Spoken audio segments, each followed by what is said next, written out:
Well, thank you, Marion. This is indeed a remarkable year.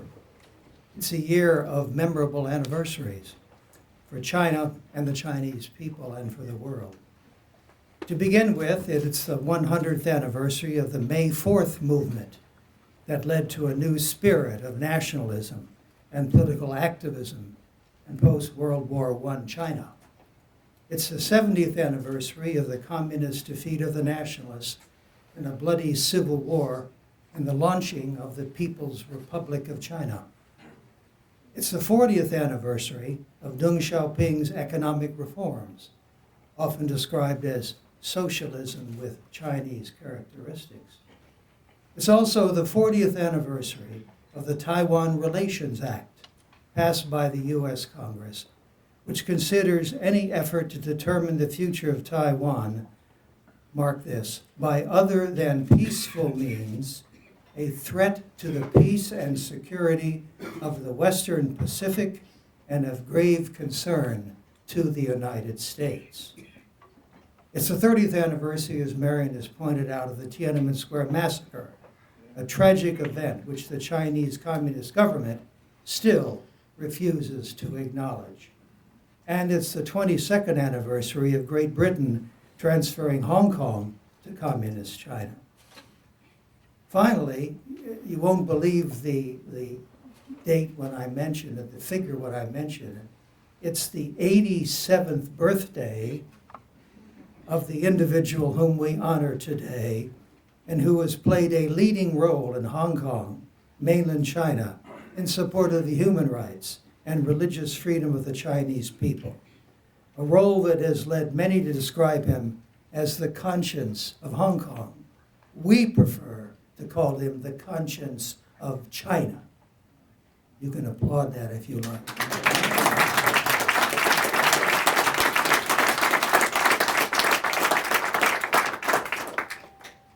He's condemned the Communist Party's heartless crushing of the students and workers in Tiananmen Square, as well as the brutal suppression of the Falun Gong and the Uyghurs.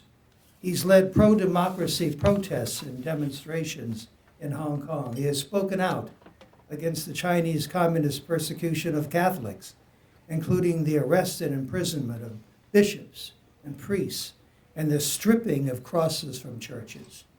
And he's visited countless prisons to counsel those serving long sentences. At severe risk to himself, he lectured at Catholic seminaries in China for nearly a decade. He's been a champion for Catholics above and below ground, defending their right to practice their faith. He's been a strong vocal critic of the pending arrangement between Beijing and the Vatican regarding the naming of Catholic bishops in China. Born in Shanghai, Cardinal Zen was ordained to the priesthood in 1961, went on to earn a licentiate in theology and a doctorate in philosophy. In 1978, he became the provincial superior of Salesians for mainland China, Hong Kong, Macau, and Taiwan. After serving for 5 years, he resigned as provincial superior, not through working though, and was appointed Bishop of Hong Kong in 1996 by St. John Paul II, and then Cardinal in 2006 by Pope Benedict XV. His Latin motto is Ipsi Curia Est. Ipsi Curia Est, for he cares about you. Clearly, Cardinal Zen cares deeply about the souls of the Chinese people whose rights he has defended without wavering throughout his life. The Truman Reagan Medal is awarded each year to those individuals and institutions who have demonstrated a lifelong commitment to freedom and democracy in opposition to communism and all other forms of tyranny. No one has spoken out longer and more forcefully for human rights and religious liberty in China than Cardinal Joseph Zen.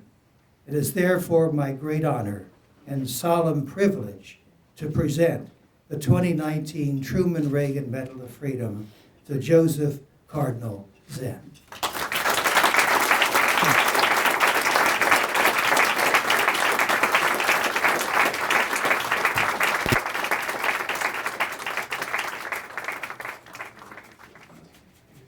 A quote from Isaiah. The Spirit of the Sovereign Lord is in me, because the Lord has anointed me to preach good news to the poor. He has sent me to bind up the brokenhearted, to proclaim freedom for the captives, to release from darkness for the prisoners.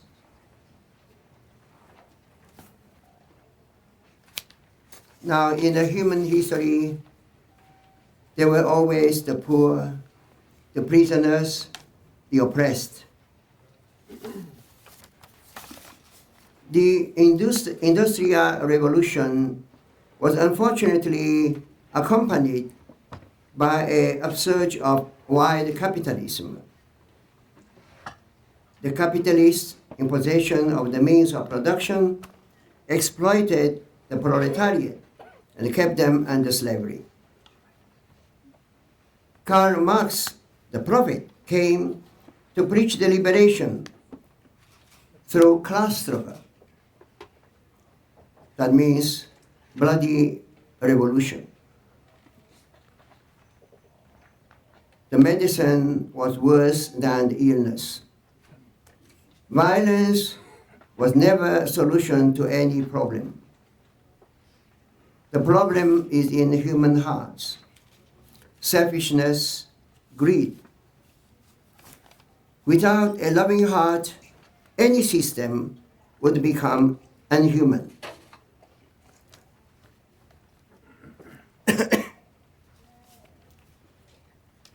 The communists preach equality, they preach brotherhood, but they destroy the foundation of equality and brotherhood. Because that foundation is in our human dignity, having its origin from our common Father in heaven.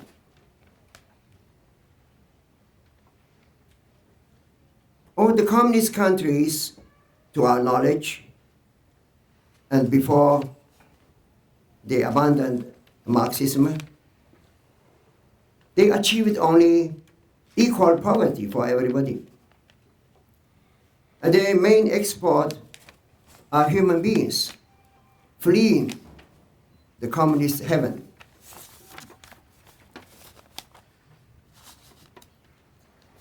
I have not suffered directly, personally, from the communists. I came to Hong Kong in 1948 to join the Salesian Novitiate. And the communists took power only in 1949, the following year. My family suffered, as all families suffered, under that inhuman system.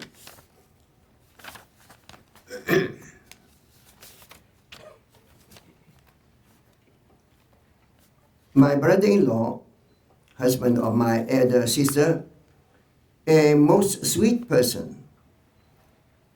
One day they came to arrest him without saying a word, without saying of which crime he was accused.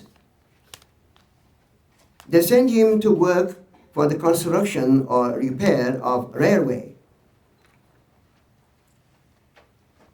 They shaved his head, working under the sun. And then after a couple of months, they released him and sent him back home, again without any explanation. My younger brother, a brilliant student at Jiao Tong Daxue, he graduated in naval engineering, but they refused to give him the diploma and sent him to work far away from Shanghai to Fukien, very poor place, because they said, your brother is being trained as an agent in Hong Kong.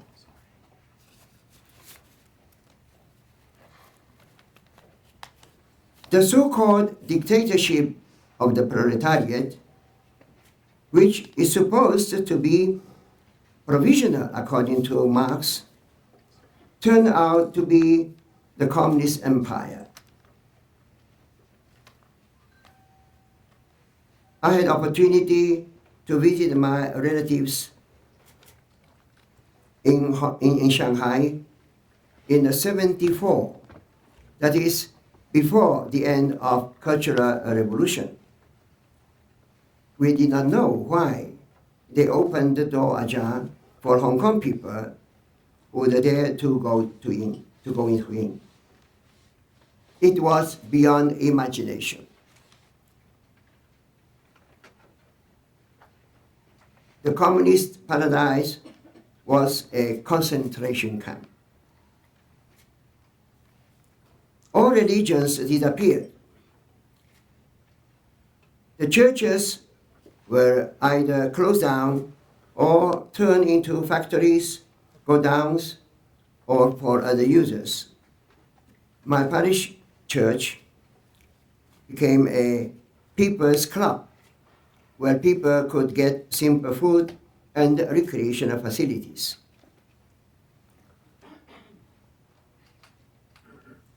With the open policy, things were very different.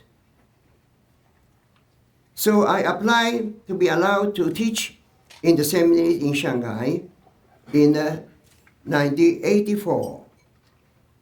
The permission came in late 1988. And right after the Tiananmen Square incident, I went in when everybody was getting out of China. So they treated me very well, very kindly. And later, they invited me also to teach in other seminaries, in Wuhan, in Xi'an, Shijiazhuang, Beijing, and Shenyang.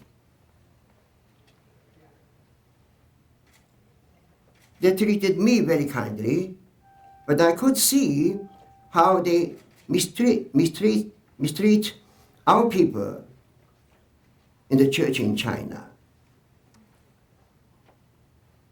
Harassment to those underground. The underground people are people who at the very beginning of the regime went into prison and labor camps, and then they came out by that time. And again, I realized that they have no respect even for the bishops in the official church.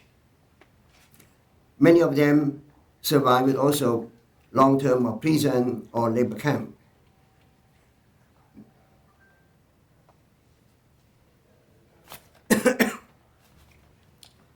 Today, very little remains of the true Marxism. But the atheist persecutor dictatorship remains there. And you know the recent tightening of control of all religion in China.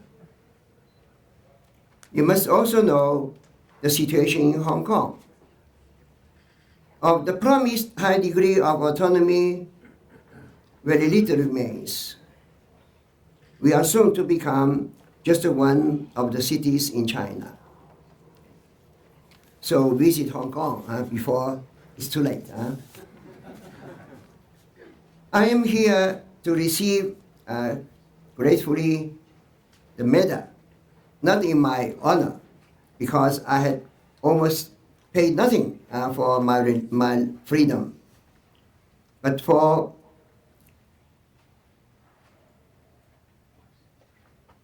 all those who suffered really for the freedom in China and in Hong Kong.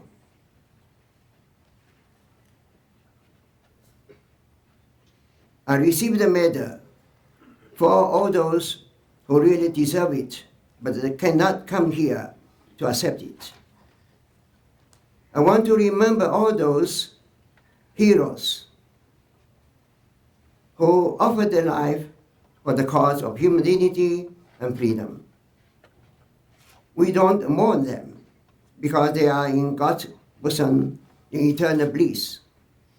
And that we understand that those who try to harm their dignity, they only humiliated and degraded themselves. I want to remember many those heroes who are suffering in this moment in China or in Hong Kong for voicing their claim for respect of their dignity, for freedom, and for democracy. Those well-known and those anonymous heroes.